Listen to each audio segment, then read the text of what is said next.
केवळ ड्रायव्हर नसल्यानं सोलापूर महानगरपालिकेचे जे रुग्णवाहिका आहेत त्या अक्षरशः बंद पडून आहेत आणि या 7 ॲम्ब्युलन्समधलं साहित्य देखील आता चोरी गेल्याचा धक्कादायक प्रकार जो आहे तो समोर आलेला आहे. खरं तर सोलापूर महानगरपालिकेच्या या रुग्णवाहिका आहेत. जवळपास सोलापूर महानगरपालिकेकडं कैलास रथ सहित 15 रुग्णवाहिका ज्या आहेत त्या वापरात होत्या.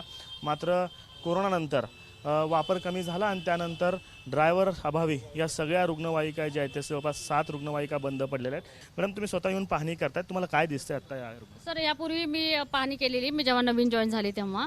तर ॲम्ब्युलन्स ह्या पडीक होत्या. मी सांगितलेलं इथल्या क्लार्का की रिमूव्ह करा ह्या आणि पाहूया त्यातले काय पार्ट्स गेलेले आहेत वगैरे.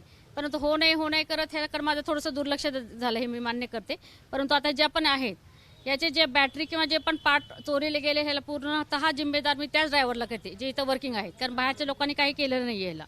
त्यामुळे त्याची दुरुस्ती मी 8 दिवसात करून घेईल सर आणि व्यवस्थित रुग्णांना सेवा देण्याचा मी प्रयत्न करेल सर. बंद करण्याचं कारण काय होतं नेमकं? बंद हे ऍक्च्युली 2020 पासून बंद होत्या. जेव्हा नवीन ॲम्ब्युलन्स आले ना, हे जुन्या लोकांनी ड्रायव्हर लोकांनी जुन्या तशाच ठेवून दिल्या. त्यावेळेस चालू स्थितीमध्ये हा, चालू स्थिती होती त्या.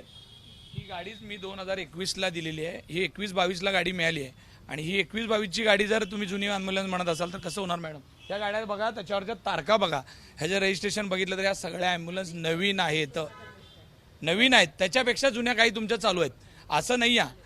मग हे सरळ बाहेर तुम्ही बघितलं असेल, सिव्हिल हॉस्पिटलला इतका मोठा लोड आहे. शहराचं मेन हॉस्पिटल आहे, सरकारी हॉस्पिटल आहे. ग्रामीण असेल, शहरी भागातले प्रत्येक लोक इथं आरोग्याच्या सुविधा घ्यायला येतात. बाहेर सगळ्या प्रायव्हेट ॲम्ब्युलन्स चालू असतात, तर आपल्या स्वतःला महापालिकेच्या गाड्या चालवायला अडचण काय? ह्या सरळ म्हणजे भ्रष्टाचार करण्याच्या दुसरा पवित्र आहे असं मी म्हणतो.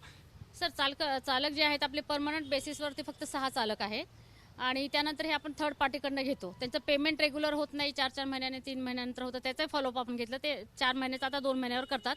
परंतु काही चालक जे आहेत थर्ड पार्टीचे ते मध्ये सोडून जातात, त्यांना दुसरीकडे जर चांगला जॉब मिळाला तर. सांगू शकतो आपण किती आत्ता चालक आहेत? सध्या आपल्याकडे इथे जे थर्ड पार्टीचे ते 8 चालक आहेत आणि परमनंट आहेत ते 6 आहेत. हे सगळे कर्मचारी किंवा ड्रायव्हर या सगळ्यामध्ये दोषी प्राथमिकदृष्ट्या त्यांना आढळत आहेत. मात्र या साहित्य चोरी प्रकरणामध्ये जे कोणी दोषी असतील त्या सगळ्यांवरती फौजदारी कारवाई करून गुन्हा दाखल केला जाईल अशी माहिती देखील आरोग्य अधिकाऱ्यांच्या वतीने दिली जाते. त्यामुळे सगळ्या प्रकरणामध्ये नेमकं काय होतं हे देखील पाहणं महत्त्वाचं ठरणार आहे.